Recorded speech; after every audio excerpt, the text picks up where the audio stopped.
All right, so this week in Pax Day, we've got a flood of new players coming in for the free week. We got a New Year's gift from Mainframe for all of the subscribers to Pax Day, and we got a bunch of updates with regards to what the next patch coming to Arcadia, which is the test server. So all of the new stuff for the next patch is getting ready to come in the coming weeks. We're going to talk about all of that and a little bit more. So hello and welcome back, all of you amazingly professional consumers of Pax Day and Pax Day related content out there. I'm Altari, the professional gamer, and this is another episode of the Pax Friday Review, the show where we talk about the fun, interesting, new, and exciting information that has dropped for Pax Day over the last week. Like I said, we had the start of the Pax Day free week going on right now, and the server population has been trending in the upward direction ever since. I believe as of time of recording, the last peak was over 4,000 players. This is great news. It means that there's still a lot of interest in the game and new players are getting in there and having a lot of fun. And it's been great to see the community all wrapping around, inviting these new players out to go and do dungeon runs and have fun in Lyonesse, among many other things. So continue doing that. They're here for the next couple of days at the very least. They also are going to be able to purchase the game for a discounted price after or throughout this entire free week. So that's really good news. But subscribers to Pax Day currently are also going to be getting a special gift. So this week, Mainframe announced a special 400 grace for every membership or subscription that you have on your account. Yes, that means if you have multiple multi-plot subscriptions, for example, like you have a 4-plot subscription and you also have a 6-plot subscription, you are going to be getting 400 grace for each of those subscriptions, meaning you'll get 800 grace. This is really nice for Mainframe to give that out to all of us players, and you'll be able to reap that benefit all the way through February 19th. So make sure that you have all of your subscription information up to date on that. But other than that, for today, we have a couple of things worth talking about. The first one being that the next patch is coming to Arcadia. So we're going to hop over to the official Discord to talk about all of that. Before we do, though, please don't forget to hit that like button. It helps us out. Subscribe so you get notified whenever we come out with new Pax Day or Pax Day related information. And share with any of your friends who are interested in learning more about the game. I'll see you over on Pax Day's official Discord to talk about the upcoming patch coming to Arcadia. I'll see you over there. All right, and here we are on Pax Day's official Discord, and we've got a small update with a big impact. So earlier this year, we covered it. They came out with a retrospective and they talked about a couple of features that are going to be coming to the actual game in the coming months. And the first step to that is them first testing it out on the public test shard. So they talked about a couple of different features. We're going to go over those features here now. The first one, the biggest one, is crafting is going to be getting an update when it comes to progression. The main focus for this update is going to be relying around the 5 main professions, or what they describe as the main professions: leatherworking, weaponsmithing, tailoring, blacksmithing, and armor smithing. And effectively what this update is going to revolve around is, 1, master crafting. So when you do an exceptional craft, in other words, when that blue bar gets sufficiently above the 50% mark, you are going to be able to have a master crafted version of that weapon or item in that case. And when you have that, you get additional item power, and you also get the name of the crafter who created that nice master crafted piece for all of posterity to see how awesome you are. Both of those features, incredibly cool. I can't wait to see how much value someone is going to be charging for a rare steel battle axe that has been master crafted and enchanted to 125. That is going to be a very meaty battle axe, and it's going to be very terrifying to get hit by that in PvP. That would be gutsy to actually take that thing to PvP, but either way, it would be a very beefy axe to hit even a Zeppian with.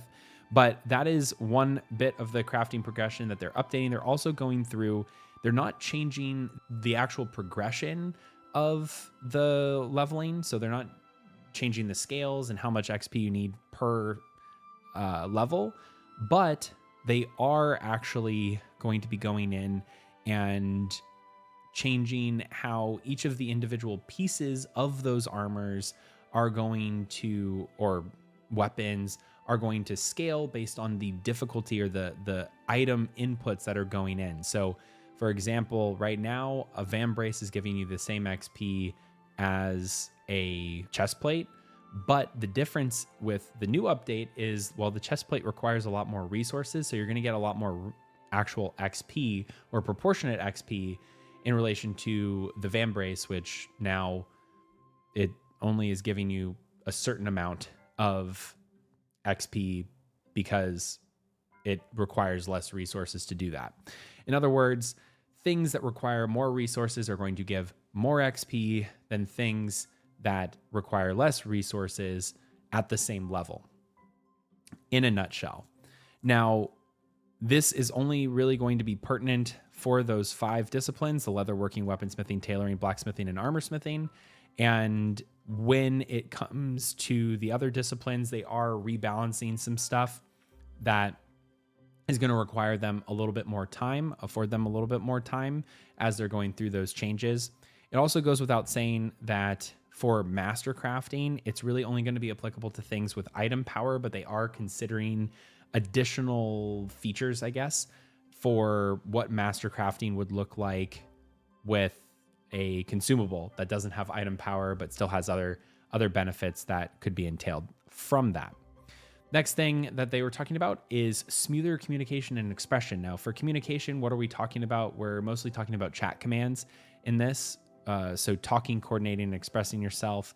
But they also are going to be adding some new emotes as well as character moods. These might not be coming to the public test server immediately, but it is something that they have planned for the entire patch. So we will see that at some point in time while it is on the public test server.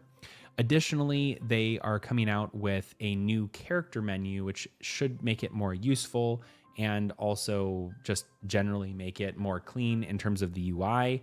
We can actually see a couple of pictures of this here, where now the character is over next to all of their weapons and items, as opposed to what they were before, which comes over here. They also have an average item power, which is going to be populated over there, and some updated stats as well, which is actually very, very useful because it is populating all of those stats that we had before, but now it's putting them all into one place. You don't have to whip your calculators out for that anymore. Additionally, with clans and being able to join clans, that is now going to also be managed from this right panel menu.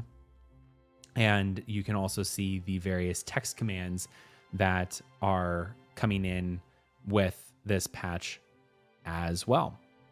Then, talking about clan management, they did mention that the permissions feature is not coming in on this patch, but it is still a very high priority for them to develop in the future. So be on the lookout for that. And then they mentioned that they're going to be improving the visuals for different gatherables that are out in the world by increasing the amount of clusters, or the amount of actual resources that are spawning in those clusters.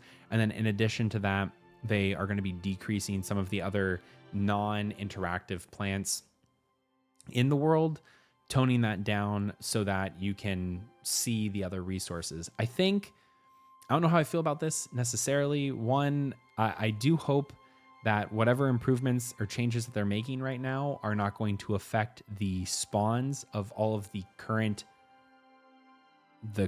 resources, mostly because they don't have a way on the maps to be able to remove current markers. And with all of the different spots now changing, if they were to change, then that's going to be a really big annoyance for players. So hopefully they do kind of either add a way for players to just remove all of the markings that they have on a map, or remove a particular classification of marking on the map, and allow us that, because it becomes really taxing to go back. And if you have 40 different things marked on your map. You're going to have to go and manually remove each of those 40 things because they changed location. But either way, it should be improving our ability to find these resources out in the actual game, which for some players, they needed help on that. So that's a good improvement. Next, they are working on making improvements specifically during combat and making that feel smoother and more responsive. So there were a lot of complaints that came in during PvP specifically, where players were getting a lot of choppiness. They're working on fixing that, and it should be coming in with this patch. And then additionally, they said, looking ahead, this upcoming update is all about refinement and improving the readability, usability, and expression and performance in Pax Dei. But that is just one of the many steps that they're going to be making this year, and they're still looking forward to a lot of the other improvements and the other additions to the game that we've already spoken about many times on the channel. So that is all that we have for the update that is coming. As I mentioned, we also have the free weekend that is going on right now, or the free week that is going on right now. If you're a new player and you're looking for somewhere to hang out and do things, look no further. Please come and join us and hang out in Sif, Carrie's, Rhett's. That's where the Golden Company is. That's where I am located. We would love to have you over there. We're going to be doing some dungeon runs throughout all of this weekend. We'll be taking a dive into Lyonesse as well. If you want to come and join, consider this your invitation to come and join us.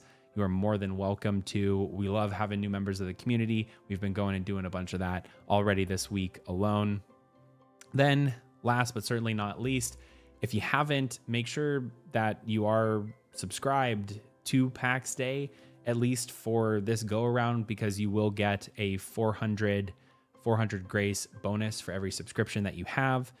It's not big, but it is definitely something nice and useful, and you don't get this opportunity all of the time, so might as well take advantage of it. But that's all that we have for today. So if you enjoyed this video, please don't forget to hit that like button, subscribe so that you can get notified whenever we come out with new Pax Dei or Pax Dei related content, and share this video with any of your friends who are looking to stay up to date with all things Pax Dei related. I'm looking forward to seeing all of you new players out there over this weekend, and I hope you have a good one. Until the next video, I'm Altari, the Professional Gamer.